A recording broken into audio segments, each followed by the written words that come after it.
High বন্ধুরা, আমরা এখন মাঠে আছি কপি ভুঁইয়া। এই দেখতে পাচ্ছেন কপি আছে।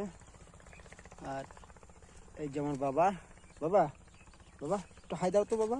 এমন করো, হাই হাই, টাটা দাও, টাটা দাও, টাটা দাও, টাটা। হ্যাঁ, টাটা। একটু সালাম দাও, এই সালাম দাও, হাত উঁচু করে। হ্যাঁ, সবাইকে সালাম দিল আমার বাবা। এই যে কপির বেগুন পানি দিতে আসছে, সেচ দিতে আসছি। এই যে সব কপির দাম আল্লাহ দিলে খুব ভালোই আছে, ঠিক আছে। প্রচণ্ড গরম, তার ভিতরে যে কপিটা বেঁচে আছে। আর ওই যে আসতেছে ভাই, আসতেছে আর একটা, প্রচণ্ড গরম। বেঁধে বেঁধে কপির ভাই পানি দিতে আসছে। মেশিন স্টার্ট দিতে হবে, স্যালো মেশিন। তো সবাই ভালো থাকবেন, ঠিক আছে, আল্লাহ হাফেজ।